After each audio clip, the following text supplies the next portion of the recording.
It was Ego Nwodim's year to step up at Saturday Night Live, and did she ever. After a major cast turnover last season, she's now one of the veteran cast members on the show, and one of its most utilized on screen. Nwodim found herself elevated to senior status as long-running SNL stars such as Kate McKinnon, A.D. Bryant, Pete Davidson, Kyle Mooney, Chris Redd, and Melissa Villaseñor all opted to exit. Cecily Strong followed suit midway through the season. Cast changes have been a fact of life on SNL from the beginning, and somehow, for nearly 50 years, the show has made it work. But every so often, there's a generational shift as several members of the old guard leave at once. Most of the time, there's no fanfare. The show just moves on.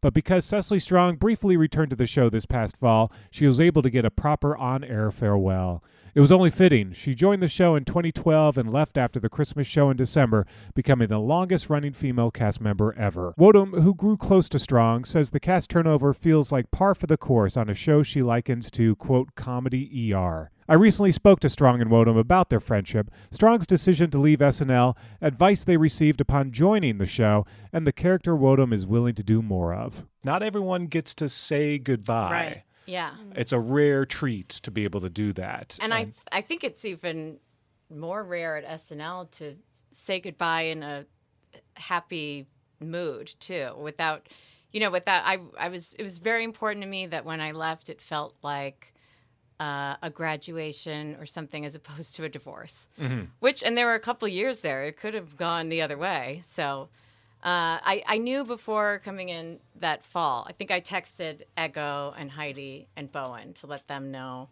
I'm coming back, but I am going to leave at Christmas, just so you never know what's going on at the show anyway. Mm-hmm. So I feel like it's nice to be in the loop in any way you can. Yeah. But I think so I came back knowing that I was going to leave, and Christmas is such a happy show, and I knew it was going to, devastate me to leave. So I thought I would try to make it as happy as possible, which I think it ended up, even though I was crying a lot, it still felt like a joyous occasion. Yeah. All the feels. Yes. As they say. Yeah. Well, because you were doing the show here, the play here, yes. So you missed the first couple episodes of the season too. So that must have been sort of a weird fall to sort of. It was, but I think when I was doing the play, I was so focused on just the play, so I wasn't too concerned yet. And then, because really when you're doing SNL, I mean, it's hard to do other things. It's hard to do it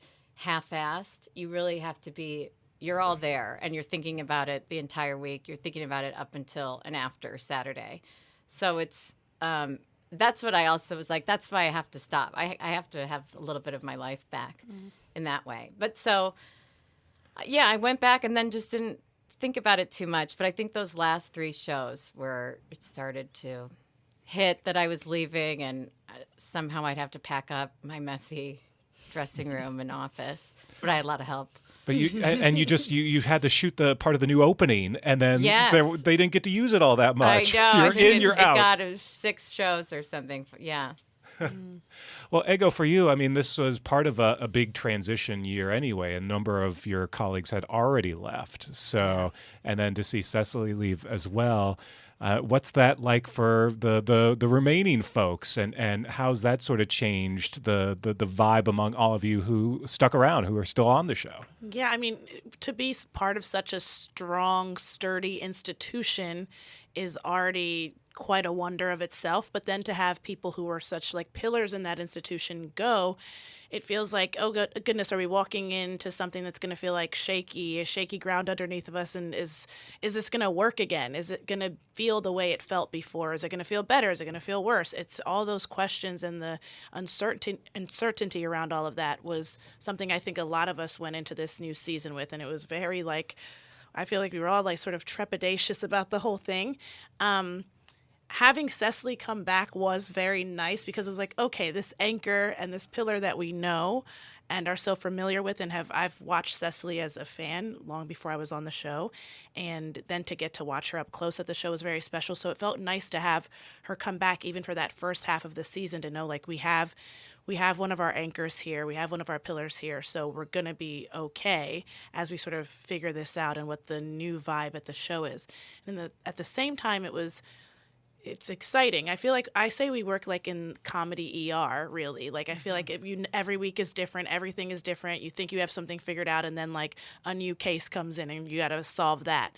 And so it felt like that transition felt like just another comedy ER situation where it was like, all right, we don't know what this is going to be like without these people, but there's some excitement around it, a little fear, but try to lean into the excitement is what I did. Yeah. Excitement and fear sounds about right, because I know you were probably thinking, and it's become true, that, well, a lot more now rests on your shoulders. You are now sort of that. Bet. Yeah. Well, it also does feel strange to. I was just talking to Marcelo Hernandez, who's one of our featured players, first year on the cast. I was just telling him on Saturday, I was like, it feels weird to be like, oh, I'm a senior here. I don't know how that happened. And it becomes, I don't know that I would have felt it the way I do now if, Cecily were still there, if Kate and Adie were still there, and gosh, Beck left. So if all those people were still there, I don't know that I would have felt it like, yes, I'm 5 years in, but their absence makes it that much realer to me. Yeah. No, absolutely. And I got to say, it's been noticed that you really have stepped up. Thank you. And I asked my wife, by the way, any questions? And she loves when you play old characters. Oh, I love playing old characters. I go play old characters. Yes. So. Oh, man, thank you. No F's to give. No F's to give, no time for the shenanigans. Yeah. I've lived a life, let me be. Yeah.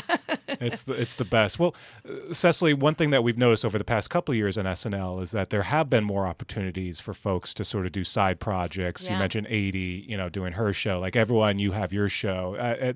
There has been that opportunity that maybe there hadn't been in the past. Definitely. How did that sort of change? Well, I think COVID was a big part of that. And then I think I think it was a concerted effort to sort of keep a bigger group, because right before I came in, that was the exodus of Bill, Jason, Kristen. So then we were sort of tasked with the same thing. Like, how does the show find its voice now without these people? But so I think it was like, in order to keep the core a little longer, I think that I know for me personally, like if I need something else in order to make this feel okay to stay anyway. But I think definitely because of COVID, projects started getting pushed. So then I know, like Schmigadoon, the first season we were supposed to do in the summer of 2020, and that wound up being pushed to fall. So COVID, really. Yeah. Simple answer. But it does, gave it a lot of words, but it's COVID. COVID. Yeah. But it does feel like there are more that they're more willing to let people take some time off, and so to some degree, you don't ever really have to leave, right? I think you wouldn't, but for me, it felt like you have to make there's all these people that are so amazing that are not going to be able to have the space if we don't leave the space, and it just felt like it was time to leave the space. And then also, in a sense, like I could stay and feel like I was a big sister or, a help in that way. But I was like, but I want to go and be the little sister somewhere now, Yeah. So, and ultimately, only Keenan will be there forever, right? Yeah, and Keenan is a different beast than all of us and has been doing this forever and can do it forever, and we want him to do it forever. Yeah. Well, it's funny. I know Lauren always says, like, your favorite SNL cast is the one that you grew up with in high school. And I think now it's funny, for several generations, Keenan is going to be a part of those different generations of casts. He's always there. Yes, and all that. I mean, all of us. We're all going to be with Keenan forever, too. Yeah. Well, Ego, take me back to when you first joined. Did Cecily pull you aside and say, "Here's how it goes," or what are some of what is it like when you first join as a featured player on this show? And it's nerve-wracking. I came in on my own in terms of cast. There were some writers hired that same year, but I was the only cast member hired. So it was so wild to be like the new kid at school, and you're the only sort of new kid at school. And so there was just such a huge learning curve. And then I went on vacation with Cecily my first season. We went to Cabo. Really? So you guys really bonded early on. Yeah. Cecily kind of took me under her wing in that way, and I think wanted to make sure that she was being a good senior, as we put it, or a good leader. And that was really beautiful because, again, coming in on my own and being like, I don't know how to navigate these new waters, and I don't know what I'm doing. I don't know how this place works. And so to have anyone sort of in that space where everyone is so focused on what they have going on at the show, and understandably so, it's such a grueling schedule, and it's so challenging with so many people in the cast to get your pieces on, and there are so many talented people in our cast. And so anytime anyone kind of extends a hand, and even a friendship at all, it's so special and feels like you're grasping for it with everything inside of you. You're like, yes, somebody here wants to be a friend. And so it's such a learning curve there. And I think sometimes at the show it was sort of like I wasn't drowning. I had talked to a few people. It was like I wasn't drowning, so everyone was like, she's all right. And at times I'm like, oh, I could use some more help and guidance. And so to get that from Cecily, Adi was also helpful in that regard as well. You can always check in with Lauren, which I found out late in the game, but you can check in with him, and he often has sound advice. I think you couldn't really check in. I mean, you as in second for all of us. Yeah. You wouldn't really feel comfortable. You couldn't actually check in early. Yeah. You have to be at a certain level of comfort. Yes, exactly. You're not just like knocking on his office door. Lauren, you got a sec? You might be available for it, but I don't think any of us would have feel comfortable. Yeah, exactly. Yeah. Felt comfortable that early on to do that. So you want to show your talent to your colleagues and show them what you're capable of, but also demonstrate a humility to these people who have been here long before you have and have really done the work to establish themselves there. So it's this like sort of tightrope dance you're doing, I feel, when you first arrive there. But we made it. Do you remember some of those early pieces of advice from Cecily or from Adi? I mean, one of the things that stuck with me, this is a text message between us, but Cecily had said to me that, the show is always going to be worried about the show. So the show is not worried about any one individual.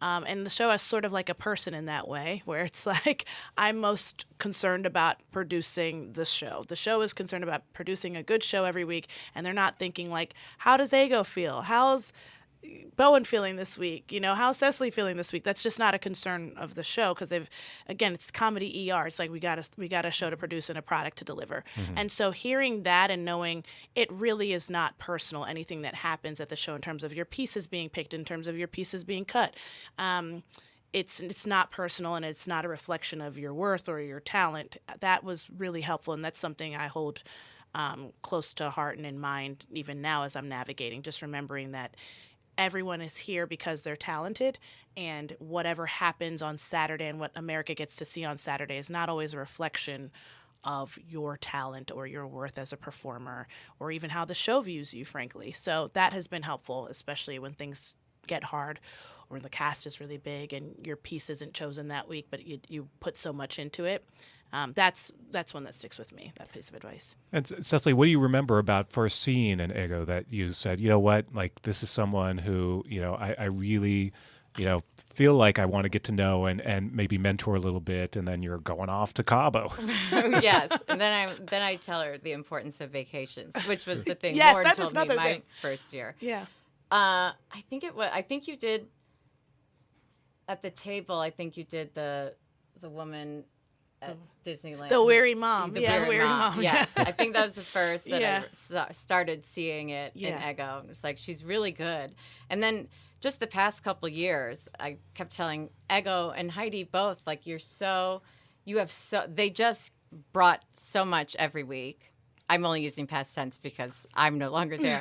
I'm sure you still do. Trying, yes. But they're just constantly, it's like you really have to take things on the chin. And again, like, you can't take it personally. One thing might get cut and you feel like it's the end of the world. And then you do it 3 months later with a different host. And you're like, oh, now that's killed. And you feel great about it. Yeah. So it's really, and you get to, if you have a terrible week, there's another week coming up soon. So you sort of, you get to, and it's sort of, I have to tell people, like, it's okay that it feels bad, too. Like, it's okay. There's a lot of people who have cried at SNL. Oh, yes. Tears are shed. Yeah. So it's sort of like, you might, even if that seems crazy. So how do you know when something didn't work? Do you feel it immediately, or do you read the comments after, or do you just get a sense that something's not working? I would say you feel it pretty You feel it while you're in. Yeah. While you're on stage while doing you still have 3 more minutes to go. Truly, on Saturday, there was something that was really not working, and I feel like me and Heidi were like laughing our way quietly through it when we weren't on camera, because we were like, this audience does not like this piece. And we've got more of that for you. We've got a few more minutes for you. I guess you won't like any of it. And it's also easier to laugh being it's not your baby. I'm sure it's devastating when it is your baby. I'm sure I've lived it, but what am I saying? I don't know what that. I don't know anything about that. I don't know what that's like. No, I very much know what that's like. I can name several sketches from this season, but yeah, you can feel it pretty immediately. Yeah. Do things often work in dress? Yes, then suddenly... or at the table. That's the biggest. Gosh, I'm always like, if it worked really well at the table, I'm like, it's not gonna. If we find it funny, they're not gonna find it. 100%. Yes, that I've said that is like kiss of death. Like if it goes so well at the table, the audience is not going to enjoy this. It's going to do the exact opposite in front of an audience. Yes. And if people all week longer be like, that piece is going to go. I know. You're like, I'm don't please, say it. That's You're jinxing it right jinx. now. That's jinx energy. Yeah. Well, one thing we've noticed in the past couple of years with SNL is that less of a reliance on recurring characters that once upon a time would then turn into movies or what have you. Is that by design, you think, or is that just kind of coincidence the last couple of years? Like, Ego, do you have certain characters who you'd like to bring back more often and maybe hone, or is it just a different SNL now, do you think? I mean,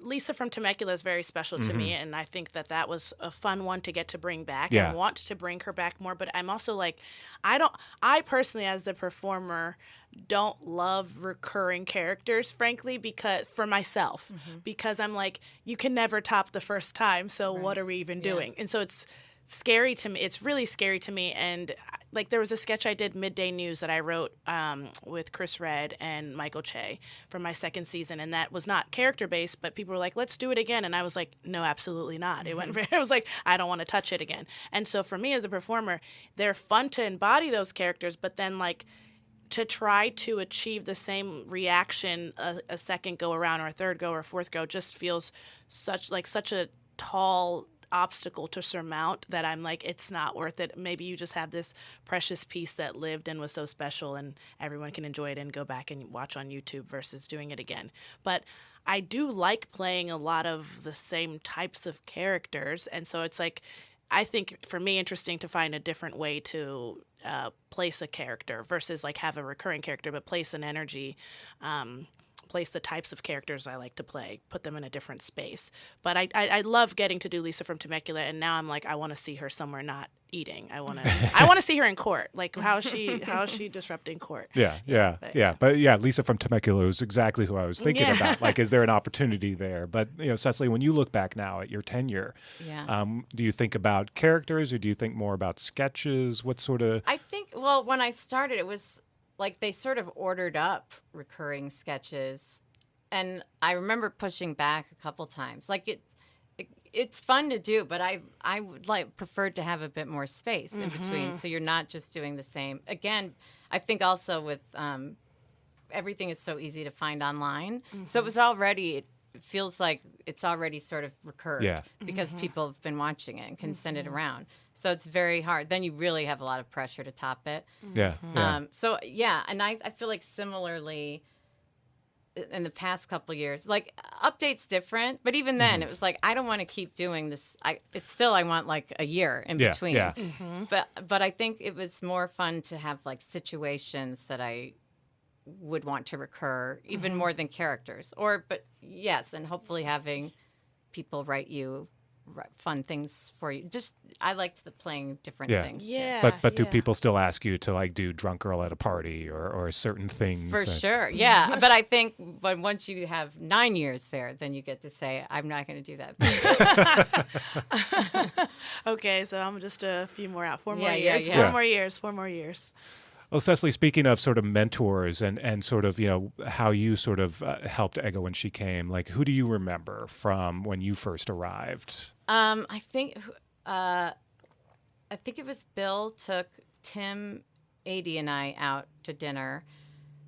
And then Fred would text a lot. But I also shared an office with Joe Kelly, who's now executive producer of Ted Lasso. Mm-hmm. And he was there for Jason's last year. And he really took me under his wing. He took us, not just me. We took a group to Amsterdam and would set up dinners every Wednesday night. So it's sort of, I guess like Joe Kelly really ushered me in.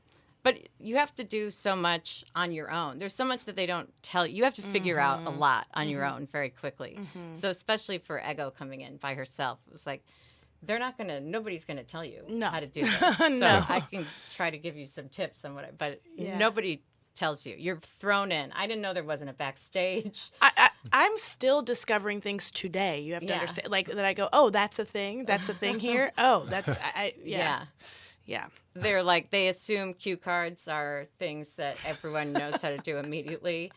And so you can't go like, excuse me, I don't really understand. If it's your first year, nobody's going to say, excuse me, I have a question on how to do cue cards. And you don't want to be a nuisance, so you're like, I'm going to pretend I know how to do this and hope it works out. So the things like that are like helpful to share amongst each other. Yeah. What was sort of the most awkward thing that you learned, Ego, on Gosh, that's SNL? a great question. I mean, the cue cards was one thing. Like Don Roy King, our director at the time when I came in, I do remember him like word vomiting something to me about cue cards before he went on to like go back into the control room and work. But I was like, what? And it took me like a year.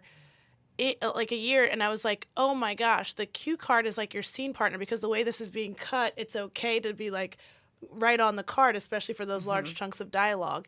And it feels like, as I say it now, it sounds so rudimentary, but for a person who's an actor, and I see it every week now with hosts who are like, I'm sorry, what with the cards? Like, and I now can be like, treat it like your scene partner and the way it's being cut. But I'm telling you, I figured that out like a year and a half ago. I was like, oh, okay. It's hard to figure out. Well, because it's different on different shots. There's some shots where you really do try not to be on cards. Yes. For like wider and so. Yes. So I remember being like, and you're trying to, when you're doing like a scene in a living room, but all the cameras, so you always have, even though I'm talking to her, I have to be like, that's yes, great, give me an eye, glance over at me, right? It's sort of like, how can I was just looking up for this, Yeah. Like if you just look anywhere else, that's a good trick. Yeah. That's the cue cards. It's a weird skill that you'll never use anywhere else. Ever again. And so every week when I come in and see a host struggle with it, I'm like, I have the most empathy for why would you know how to do this? Wait, I don't get to look you in the eyes? Yeah. Like, no, don't look at me, unfortunately. Don't do it. It'll be tempting, but don't do it. Yeah, that's a big one. So, Cecily, what was your most embarrassing moment on your tenure at SNL? I'm sure there's like much more embarrassing, but I do remember walking in front of a camera because you're really like hanging off to the side. Like I said, there's no backstage, and then you're making your entrance when it's and I didn't know this camera was on or something, and I dressed like an old woman and walked in front of the camera, and everyone laughed. And I remember being like, that's it, I'm fired. Like, I'm going to walk into traffic at What this year point. was that? That was my first year. Oh, shit, yeah. And it was one of those, like, Tucker and Keenan sketches that just had a lot of people walking in, walking out. Chaos. And then I just crossed the camera. I think people just assumed that was part of the joke, right? Maybe. I sure didn't. That was like, I'm going to remember that for 10 and a half years. And I did. Do you miss it? I miss a lot of it. I miss the people. I miss like the day-to-day. Being on the show, it's the greatest job in the world. And like to be part of that club that we're all part of is like, I can't imagine a bigger honor really in my life. But I definitely felt like I'm done. Yeah. Yeah. Do you what is the sort of the statute of limitations on when you get to come back and guest host? Like Pete's doing it. Like I know. Go Pete. I think I would, for myself personally, I'm like, I would love to give it a bit more space. Yeah. And I think, the 50th is coming up. So I already feel like I know I'll be back for that. So I'm not in any rush. Yeah. Yeah, no, that's going to be a big year. Yeah. And that's also pretty huge. Yeah. I mean, Lauren has more or less said that may be, that's when he goes. I mean, Who knows? He says that, yeah. Of course, yeah, he's been saying that I for think years. as long as he's still going, I think the show will keep going. Yeah, but even after, right? Even I mean, after. Who knows? I have no idea. Yeah, and it's really hard to say. It's truly hard to say. His show. Exactly. I really couldn't imagine it without Lauren. Yeah, Same. Yeah. I mean, you've heard all the same names bandied about as potential replacements. Tina. All like brilliant people, but it's SNL is like the one thing he's there for every moment of that show. I mean, he is such a part of that. He is the show. Yeah. And is anyone gonna love it the way Lauren loves it? That's his baby. Like it's incredible to. It'd be like moving into somebody's like very personalized smart house. Or something. Yeah, it's like I don't know how. Chair doesn't fit. Yeah. Yeah, it's going to have to be someone who grew up in SNL as well and who has it in their blood. Yeah. Which there are, I mean, plenty of people who did that. So. Let me ask you real quick about Schmicago. Oh, yes. I'm really enjoying season 2. Oh, I haven't had a chance to finish it yet, but you can't yet. There's a couple more episodes. Well, they give us some. They give us the advance, but I've enjoyed it so far. The music, of course, the darker aspect of it, but that's the response has been it's felt great. Seems like people are really enjoying it this season, which is very nice. Yeah. Well, it's got an edge to it, which I appreciate. Yes, it's much grittier than the first season. It is grittier. Yeah. Which is great. Where do you see it going from here? I mean, what's the hope? I mean, hopefully there's another season. I think that we would all show up for it and love to do it, but it's hopefully, and I never know. If this is it, again, I'll be very happy with the 2 seasons we've had. Is there another kind of musical genre that you would like to? Well, I think there's another era that we still have to go into, which would be the 80s and 90s. Yeah. So you thinking of like a particular musical that? Well, I think like Keegan and I are very into the woods. But everyone on Earth is into the woods, probably. Yeah, maybe that and Wicked, like a mashup. Yes, but I'm always like, I definitely am not the musical expert that Cinco is and all the writers. So it's always like a really fun surprise to see. I'm still learning the Easter eggs, even in this season. Like, oh, that's what that is? Even when it's explained to me the first time. It takes a couple times sometimes to get them all. Yeah, no, but I mean, the music is fantastic, too. Yes, our music team is crazy. I mean, the fact that they're parodying songs but able to write a really good song on its own is really amazing to me. Yeah. I've done a couple parody songs, and they never sound like Cinco's. Hit the same. Yeah. Exactly. Well, the SNL parody songs are fantastic and legendary, of course. Ego, what's sort of your plan as you hit hiatus? What's next on your plate? Oh my goodness, for hiatus, hiatus. I'm like, my goodness, my God, hiatus. Coming soon. I mean, I am going to be working on some of my own projects. I'm planning to write something with my sister. She got her MFA in screenwriting from USC. It's my big sister. She has 1 million degrees, but that one I'm going to try to capitalize on and write something with her. Hopefully working on something very fun this summer. That's still a conversation. And much needed rest as well. Like this season has been, with getting to be in more sketches and do a lot more at the show, which has been such a huge gift and such a great honor. I've really, really enjoyed this season. I need to rest, and I didn't take any vacations, so I need to try to do. That's another thing Cecily told me that Lauren told her. So I'm going to have to try to get a vacation in there and somehow. Family time doesn't count. Yes, well then I certainly haven't qualifying in that. Outside of vacation. Tell me, Ego, real quick about your family, because it sounds like both you and your sister have like these amazing Geniuses. degrees. Yeah. She's for sure the genius. Yes. I mean, you did biology, right? I studied biology in undergrad. Yeah. So, but then entertainment was calling both of you. Yeah, but my sister went the course on. She got her MD MBA from University of Chicago, and then came out here to LA my senior year of college, and just got her MFA in screenwriting. I mean, she loves learning, I think, but I do think she's an artist at heart, and so she didn't want to go to med school, and that's a whole other story. She did that so I didn't have to. Wow. Yeah, but she's a genius, so I feel like her going to med school is a lot different than me going to med school and struggling my ass off. So, we're Nigerian American. The education is a big thing among us, and it's parents are such a proponent of it, and what it represents in terms of security and stability. So I get that, and I studied biology for that reason, to sort of appease my family, as I've told a million times. Yeah. Moved out to LA for college, but I knew I wanted to be an actor, and I was like, okay, I'm going to do the thing that'll make you feel settled and calm for 4 years, and then I'm going to live my life. But thank God for my sister, because I almost took the MCAT, and she was like, don't, you're going to end up in med school. And I was like, well, no, I'm not as smart as you, but like, I don't think I'd end up in med school. But she thankfully was such an advocate for me, in terms of just following my passion and creating space to follow that passion. Because you can't, sort of like SNL. If you're working at SNL, it's hard to do other things. And if you're in med school, you're not going to be doing it. You're not going to be doing anything else. I don't think. Right. And now you're going to be collaborating together. Yes, would be really special. Very, very excited for that. My That's sister's great. Brilliant. Yeah. Can you tell me at all what kind of thing you guys are? We might write a movie. That's all I'll say. We might write a film. Okay. Yeah. With a role for you in it, I hope. I think so. Yes, Okay. of course. Yeah. Very nice. Yeah. Very nice. And Cecily, what else is coming up on your plate? I think it's a similar.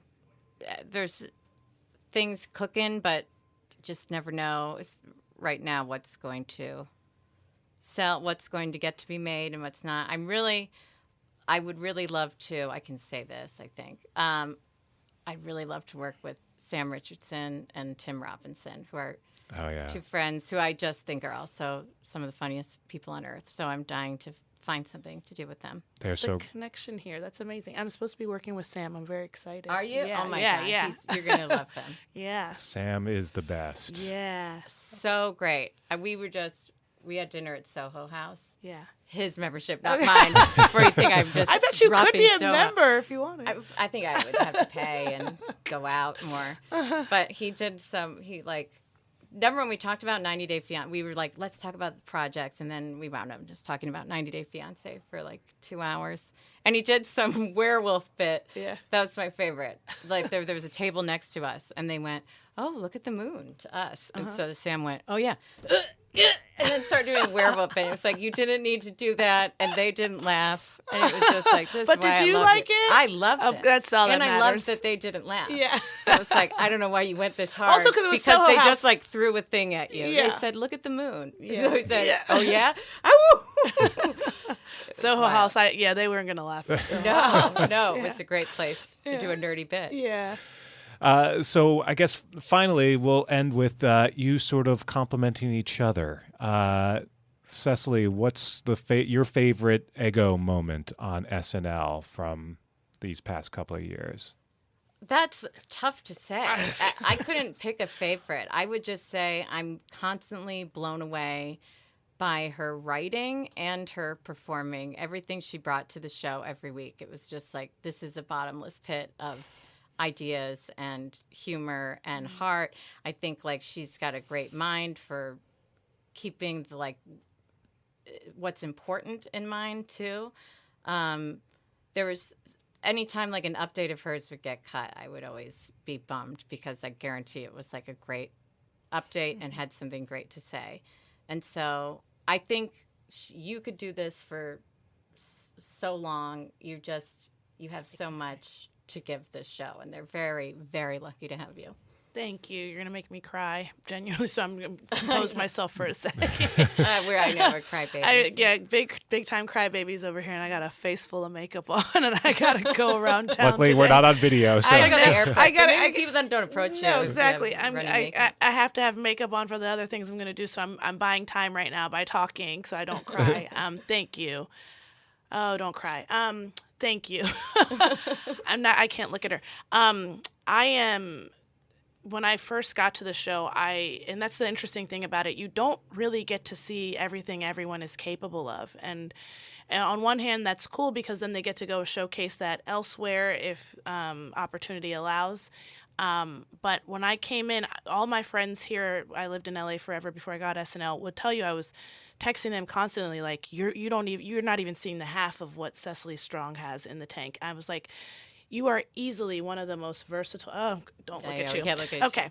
One of the most versatile performers I have ever gotten to witness. And so getting to see, I continue to be inspired by you and all that you are, everything you brought to the show, the way you navigated ultimately with your own health and wellness in mind, but also giving the show your all in terms of talent, and to think like the show did not get to showcase truly even the half of it. The things I got to witness at that table read, I will feel eternally like grateful and fortunate that I got to witness that. And so I continued, week to week when I'm like, I'm all out of ideas, or like, oh, I've kind of played that energy before. I'm like, what would Cecily do? I need what would WWCD bracelet on my arm. But yeah, your versatility is unmatched. I don't know that I'll ever meet someone ever again who is as versatile of a performer as you are ever. I love you.